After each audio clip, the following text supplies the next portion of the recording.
So now I want to sit down with you, Darrell, because you've lived on many different properties, you've developed many properties, you've done all sorts of different things here with your gardens and animals, ponds, bamboo, gourds. You've had a lot of different farming experiences and settings. So I thought it'd be really valuable to hear your advice on maybe choosing some land, how to look at the land in the beginning, like, how do I develop it? What do I do? Things like that. Okay, sure. You want to make a list of things that you really want on a piece of land.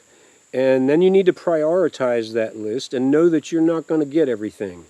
I don't think, no matter what your list is, it's going to be so hard, almost impossible, to find a piece of property that checks off every single box. So you got to pick the most important ones and concentrate on those, and you'll be lucky if you find your first 5 all in one place, and the other 5 or 10 you had, you got a little bit, and that's not so great, and you're going to have to compromise and sacrifice for sure. The perfect piece of land is just not going to be out there for you, probably. I'm not saying it doesn't exist, but you might spend the rest of your life looking for it, Mm-hmm. So what you're hunting for, if you want to have a homestead, you got to think about what's necessary. Obviously, you need enough cleared land, or land that you could clear, to grow a garden or raise animals and have a pasture or something like that. You can have pigs out in the woods if you fence off. You don't necessarily have to have cleared land for that, but most of your farming operations, you need good sunshine. A south slope would be an excellent setup. Maybe then you could take advantage of solar more on your house, and maybe you have a solar pump on your well, or whatever. But they're mentioning the well. To me, always at the top of my list, no matter where I was moving or what I was thinking of doing next, was water. And for me, I wanted a spring, a natural spring that I could just drink from. And second choice would be a well. Okay, to me, that's your 2 best sources of water. Other than that, you're drinking chlorinated, fluoridated, who knows what, out of a plastic jug, who knows where that came from. And, I think water is very important. And on a homestead, a supply of water for you and your animals and your gardens is real important. There'll be droughts. You need to run sprinklers. And so, when you look for the piece of land, if it doesn't have a spring or a pond or any kind of water, know that you're probably going to be faced with drilling a well, which, it's up in the air what you're going to end up with, or how deep you have to go and how much it costs. And so the best thing in that case would be, if you're thinking about a piece of land and you're going to want to drill a well, go talk to the neighbors, see if anybody else around there has wells. Is it good tasting water? How deep did they have to drill? Yeah. You also can call the state. They have records of all the wells and how deep they are, how much they put out, and so forth. So you could find out for your area, and they'd tell you, oh no, that's real brackish water in that whole area. You probably wouldn't want to do that. Okay. A lot of places have that. So you don't necessarily get pure clean water to drink out of a well. It just depends. You gotta test it. You got to get it tested, and the same with the spring. Now I have nothing but forest and mountains, the whole watershed. There's nothing to pollute my spring. It's all natural forest land and stuff. So, but I got it tested just to make sure, and it's real clean water, like I figured it would be. So that's important. And then, you want a good house or a good location to build a house. So some level ground and a place where I think, if you're going to lay out gardens, they need to be as close to the house as possible. That's going to be a good garden for you. If your garden's way out that way, or you got to jump on a 4-wheeler to go do some gardening, it's not going to be as good a garden as the one you stare right out your window and see all the time, and walk a few steps out your door and you're in it. And that's how I've set my place up. I'm getting gardens the whole way around the house, and I just started developing that out in front. I grew a nice corn crop out there this year, which that was just a slopey Bermuda grass slope that I put soil and compost and fall leaves and just build up a nice level bed to change the slope, Yeah. And man, I grew great potato crop there last year, a great corn crop there this year. Nice. So I'm going to do that. So I'm trying to get all my garden beds close. And I have one down along the creek, and I grow a lot of stuff down there, but it's not as well cared for as the ones I see all the time. Right, or put some crops down far away that you don't have to really manage; they just grow. Like right. you said, your sweet potatoes. Sweet potatoes, they do good down there. Yep. As long as you don't have deer coming in on them or anything, sure. Right. Deer like to eat sweet potatoes and rabbits. Yeah, and another thing, I'll just mention this, but it's not in your original search maybe, but as you start to set up your homestead, And most people are thinking, this is the place, and I'm going to spend the rest of my days here and develop this and turn it into something for my children and all. If you're thinking along those lines, when you lay things out, when you decide to build a barn over there and put your garden there and all, don't be thinking about how you feel and operate now as a 20 or 30-year-old. Think about what's it going to be like when you're 60 or 70. You're still going to want a garden, but that barn's a long walk out there now when you're 70, not like it was when you were 20. Right. So be thinking about that kind of thing, if it's a permanent place for you. And, of course, if it's a permanent place, be planting fruit trees and long-term things that'll give you food every year, and you don't really have to do anything. You got time to make that happen if you're going to stay somewhere a long time. The old saying, the best time to plant a fruit tree is 20 years ago. That's what they say about bamboo, too. Yeah. Best time to plant bamboos, 20 years ago. But the next best time is right now. Yeah. So let's see, about searching for a new place. Okay, so a couple things that I liked to have, when I come off the county road and I enter my property, I want to own some road frontage along the road on both sides of that entryway. I don't want a house sitting on the corner and I got to drive right past it all. They're monitoring all my movements. Maybe they're going to turn out to be great neighbors and it's not a problem, but maybe not. And you don't want them knowing when you come and go. So along road frontage where no one would really be paying attention, they're not going to hear the car go by or something. That's important. And for your water source, I had a property one time where I had to share a spring. I will never do that again. Interesting. Do not do that. Yeah. They might think about things differently than you do, and just there's going to be issues. So I just, if you have a spring, make sure it's on your land entirely. It's your spring. So there's not some person up above you that could pollute into it, or. Well, that happens.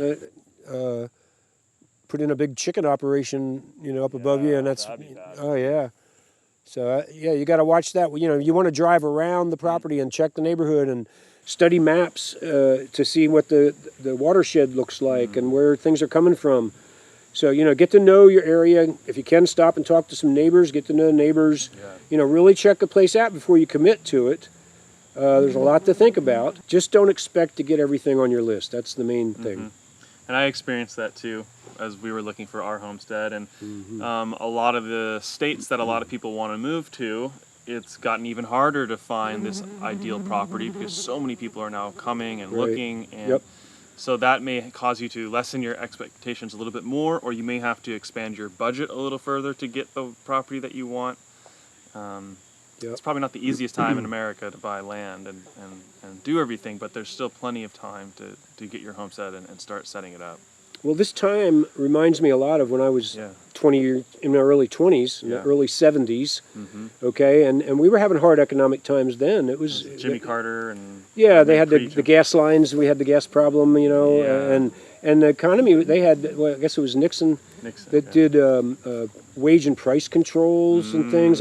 Things were pretty, we had bad inflation. We went off the gold standard. Right, and so a lot of people got scared back then like they are now, and there was this big back to the land movement. Back to the land. Back to the land movement. I was part of that, okay? Okay. And so people went out in the country, and of course, a lot of times they have the attitude, they're getting out of the city. I want as far away from civilization as I can get, and they'd go by some place just way out in the boonies on some back rough road, and that's where they're going to do it. Well, they live to regret that later. It's a long, rough trip to town, and you do that more often than you really think you're going to, and you're not going to just go out there and never leave. If you can set that up, then that's fine, but you need to be close enough that it's not crazy to get to town and get things you need. You don't want to go too far out, but obviously the further out from the amenities you go, the cheaper the land gets, and the bigger parcels that seem to be available, if that's what you're looking for. Okay, another thing, people like to live along the lake, or along a river. That is a nice thing to have available. A caution. Okay, I live along a little small creek, and it's way downhill from my house. There's no flooding issues I'd have to worry about. I did live along a pretty good-sized river once, and it would flood. From normal flow to flood was pretty astounding. Okay, and it would flood a lot and came close to the house even. So, when you go and you look at a property, and maybe it's summertime and you see a nice meandering little stream down there, just realize that it's not always going to be so peaceful and calm. After big storms and that thing's raging, it could be a whole different scene there. That field you had down, it might be underwater. Right. Okay, so you can ask neighbors about that and find out how that goes.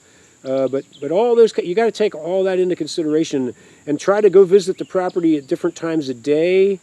Camp out overnight if you can. See what the night sounds are around there. Is there a barking dog just over the hill that you just can't stand, or just some guy that works on cars and revs engines all the time, and it bothers you. Yep. So try to see what it's like there in the wet weather, in the dry weather. Don't make a quick decision necessarily. Although I shouldn't give that advice, because when I found this place, I made a real quick decision. Yep. It took me about 10 minutes to realize this is where I wanted to be. I love it. Yeah, and when we bought our house, we couldn't wait. You had to put an offer down, because within 24 hours, somebody else is going to put an offer. Yep. And since it's that kind of environment, it wasn't that kind of environment when I bought this. Yeah. However, this is I'll tell this story. This is unique. This property was on the market for something like 10 months. Wow. And they had nobody offering anything. Wow. And one of the main reasons is this property, the house is set up on a natural spring. Most people don't like that. They don't trust that. They want city water. Yeah. What? They want the safety of city water. Oh, yeah. Maybe they like fluoride a lot. I don't know. Yeah. But, after drinking it so long, maybe it starts to happen. I knew I'd like you, Darrell. You're my kind of guy. Okay. So it was listed for 10 months, and they had no offers. The day I came to see it, there was another real estate agent parked over by the garage talking on her phone. And it made me really nervous because I wanted this place. And I thought, somebody else could make an offer today. And I wasn't in a position to just offer cash. I'll pay it. I had to get a loan from a bank.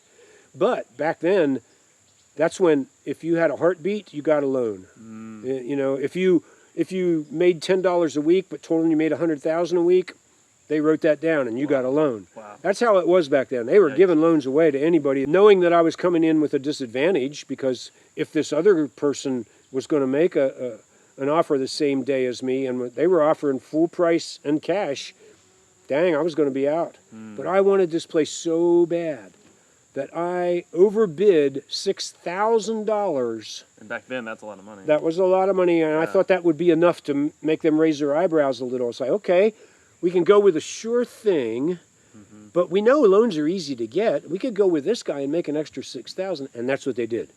But that day, it wasn't just me and this other guy. A third offer came. Oh, wow. After 10 months with nothing, on the same day, they got 3 offers. Oh, my gosh. There was one, the first person was trying to get them down lower. The next guy had cash for what you're asking. Yeah. And then there was me. Yeah. I need a loan, but I'll give you more. Nice. And I got it. So. Nice. Good strategy. Yeah, that's the other part of it, is that that was kind of tricky, is sometimes you would get your hopes up for a house and you'd go see it, you'd really like it, you think about putting an offer down, but then you found out, oh, it's already gone.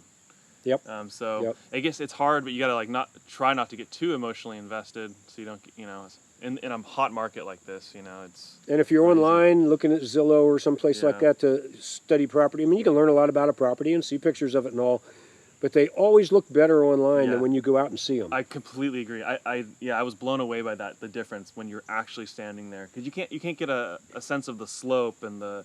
Yep. All these different things that you need to pay attention to on a property. You've got to step foot on the property. I would never buy anything without setting foot on it. They just didn't show you the junkyard across the street. That's the other reason.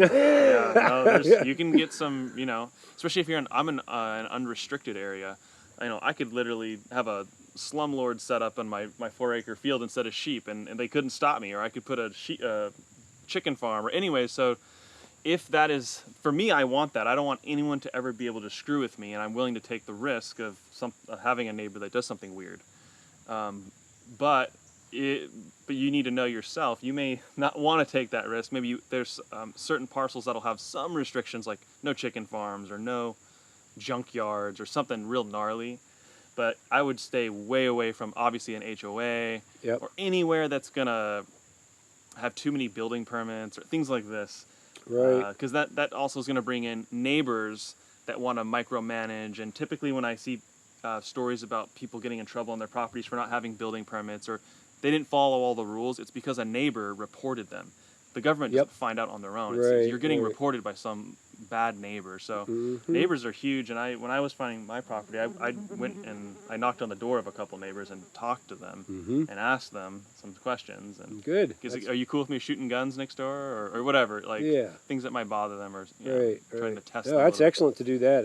You Yeah. should do that. What is, I guess as an older guy, a little bit Mm-hmm. older guy now, what are some things that you appreciate that you've done on your property now that you're a little bit older in age?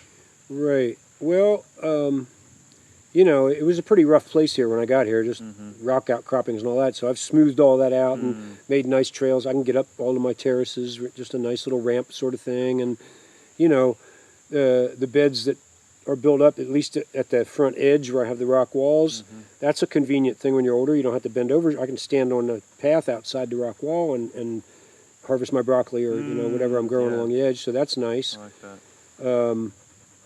Let me see. And, recently I purchased, Oh yeah, this is cool. it's a battery powered electric wheelbarrow. And that's made a huge difference for me because I have a lot of slopes and hills to negotiate here. And it's an amazing thing. The hopper on it is probably 2 or 3 of my regular wheelbarrow loads. I can just fill that thing up and it's effortless. The battery, the motor does all the work. I just kind of guide it where it needs to go. And that has really helped me. And, a lot of people could make use of that. Even when you're young, it saves your back. Yeah. Oh yeah. So especially if you have to go uphill, pushing wheelbarrows loads of stuff uphill. I have done a lot of that around here over the past 2 decades. Yeah. But I'm liking this thing better. Yeah. I don't blame you. Are there any perennial crops besides bamboo that you've planted throughout your years that you really have appreciated and enjoyed or fed you well or? Yes, there is one I'm thinking of right off the bat.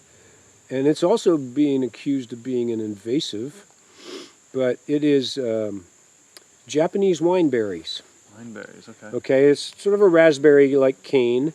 I grew up with this thing in my childhood. It was brought here in the 1800s from Japan because it's a real good berry, and they made wine out of it, and you can eat them. They're delicious and sweet. And when I was a kid, I noticed they would always grow at the edge of the woods. They liked a little bit of sunlight, but not all full day of it. And that was sort of their zone.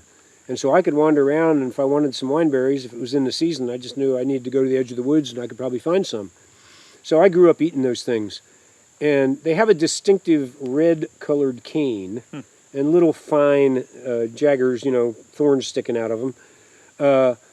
So one time, this was right before I moved here, so a little over 20 years ago, on another property, I had a load of soil brought in I was going to use. And I ended up leaving that pile sit there for a while before I got to it. And I noticed this little 3-inch cane coming up. And it was red. And I hadn't seen that since I left. I grew up in Pennsylvania. That's where my experience is from, in Pennsylvania. And I hadn't seen those things since coming to Tennessee. And as soon as I saw it, I was like, wow, I know what that's that berry from my childhood. So I, cultivated that and grew it and took cuttings in the future. And it's all over. I have a big planting of it down there. I have trellises set up, and I get berries every year off of that. Nice. And the reason they call it invasive, see these yellow leaves right over here? That's some of it right there. Oh. The animals, the birds and the critters will eat those berries and spread those seeds around. And so it just comes up all over the place. And I have some coming up even deep in my woods where they're not getting much sun at all. Of course, they don't do much. They might make a few berries. But to me, that's like, that's what the woods used to be like. You could walk in the woods and eat as you go. There's all kinds of food available. So I'm happy that that's invasive on my land. Yeah, right. And, it's a food crop, so, and it's not that hard if you don't like where it is. You can pull it up pretty easily. But anyway, that's a perennial that I value very much.